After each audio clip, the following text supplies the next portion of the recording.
Pasukan VET-69 mempunyai ceritanya sendiri. Sedikit cerita mengenai satu unit pasukan polis yang amat kurang ditonjolkan kepada masyarakat suatu ketika dahulu. Malah ada di kalangan masyarakat langsung tidak mengenali atau langsung tidak pernah mendengar nama unit ini. Unit yang dimaksudkan ialah VET-69 atau Komando 69. Hari ini aku akan ceritakan semula kehebatan pasukan ini. Tahun ini genap 52 tahun penubuhan pasukan elit VET-69. Kisah perjuangan, suka duka, perik mahu skuad kebanggaan ini sering menjadi ingatan dan sama sekali tidak dapat dilupakan.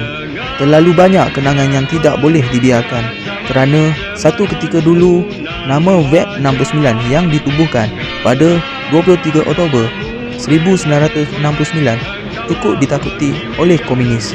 Komunis menggelar pasukan ini sebagai Lokko, bermaksud 69 yang digeruni kerana kehebatan mereka menjejak peganas komunis dan bertempur di hutan.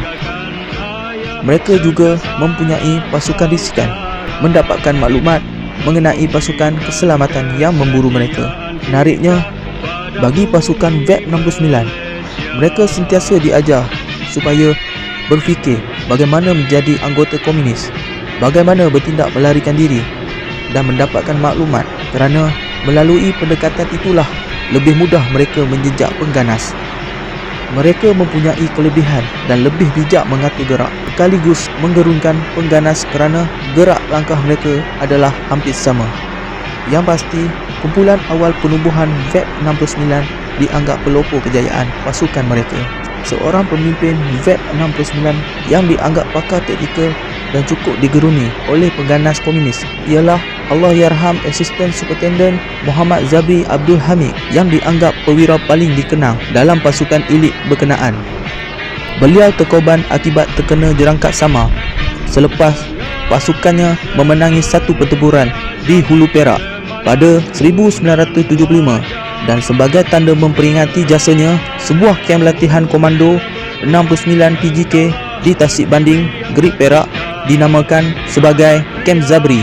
Menyingkap kisah tragis itu, seorang anggota VET-69 yang terbabit dalam pertempuran itu, Salehuddin Omar, menegaskan peristiwa itu seolah-olah berlaku semalam dan semangat perjuangan rakan sepasukan tidak pernah pudar hingga ke hari ini.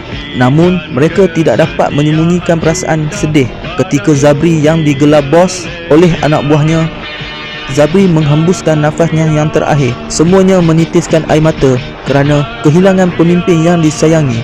Detik perjuangan mereka bermula apabila 3 patrol diketuai oleh Ismail Daud, Ma'ir Rantai, Wan Taha dan Sheikh Ismail ditugaskan menggagalkan cubaan komunis meletupkan satu empangan di Perak. Selepas hampir 3 bulan berada di hutan, satu pasukan bantuan ditugaskan menghantar bekalan makanan. Malangnya, 4 anggota yang menaiki bot diserang dan dibunuh kejam dengan mayat mereka dikelar dengan pisau oleh komunis. Pasukan VET-69 kemudian mengesan kedudukan kemah musuh berhampiran Grid pada 3 September 1975. Sebelum itu, mereka kehilangan menjejak komunis dan ketika tiba di satu kawasan Tanjung untuk mendapatkan bekalan air bersih, unit pasukan VET-69 melihat musuh di kawasan yang sama. Serentak itu, 3 patrol terdiri daripada 18 orang bergabung dalam barisan panjang. Semua anggota berpecah mengambil kedudukan bertempur. Komunis dianggarkan antara 30 hingga 40 orang. Pertempuran itu mengorbankan 18 orang dan 2 anggota VET-69. Anggota VET-69 yang parah iaitu Aziz Idris dan ketua patrol Sheikh Ismail. Peluru bertaburan macam hujan. Kami menyerang menggunakan bom tangan. Selepas 45 minit bertempur, terdengar jeritan, "Bawa ke sungai," dan kami percaya komunis membawa lari anggota VET-69 yang tercedera ke laluan sungai supaya jejak sukar dikesan ketika bertempur. Operator penghubungan Ahmad Dalal Hashim mendapatkan bantuan Zabri yang ketika itu mengetuai pasukan lain di kawasan berdekatan. Disebabkan hujan lebat dan jaraknya jauh, pasukan Zabri tiba di kawasan pertempuran pada awal pagi keesokannya. Selepas pertempuran selesai, VET-69 menemui bekalan termasuk makanan dan senjata dan merampas bom pelancar roket. Makanan itu dipercayai untuk projek khas meletupkan empangan. Sebaik tiba, Zabri mengarahkan pasukannya menghala ke tempat pendaratan helikopter yang jaraknya kira-kira sehari perjalanan bagi mengeluarkan anggota yang tercedera dan mendapatkan rawatan. Zabri arahkan kami jangan mengejar komunis kerana bimbang terkena perangkap sama dan minta tumpukan kepada misi mereka membawa anggota keluar ke tempat pendaratan helikopter. Beliau sering mengingatkan jangan sesekali tersalah langkah terpijak jerangkak sama yang biasa dipasang di laluan binatang. Komunis menggunakan jerangkak bom yang dipasang bateri dibungkus plastik supaya tidak rosak dan tahan lama.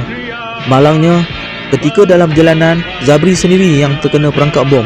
Beliau bersama penjejak orang asli, Bahuda, berada di hadapan, manakala penjejak Aput berada di belakang kerana kepenatan bertempur.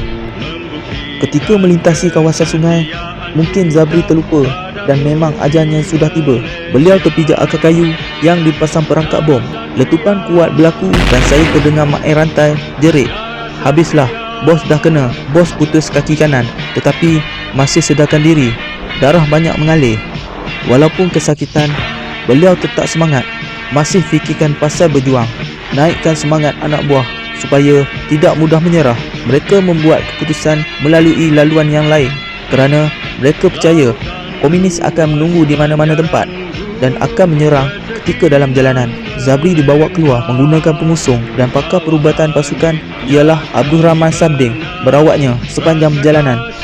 Zabri menghembuskan nafasnya yang terakhir ketika dalam perjalanan ke tempat helikopter.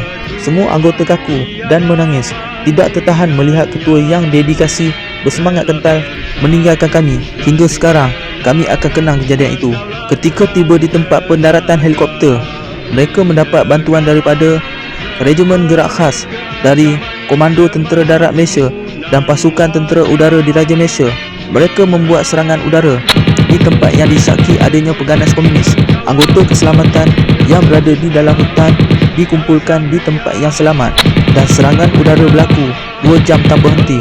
Pasukan RGK kemudian meneruskan operasi darat bagi menghapuskan saki-baki komunis di kawasan berkenaan. Sesungguhnya, darah pahlawan yang mengalir dalam tubuh badan setiap perwira kita takkan hilang selagi nyawa dikandung badan. Semoga semangat pejuang ini akan terus membara di hati kita yang turut sama bencikan kekejaman komunis dan musuh seumpamanya. Terima kasih kepada perwira-perwira kami. Keranamu, kami tidak akan dapat mengecapi keamanan yang ada sekarang. Budimu disanjung, wahai perwira-perwira kami. Sama-sama kita sedekahkan Al-Fatihah kepada perwira kita yang gugur di medan pertempuran. Al-Fatihah.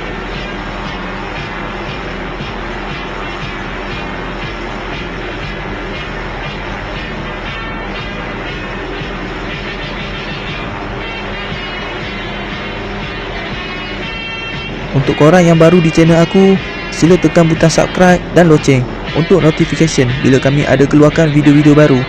Assalamualaikum.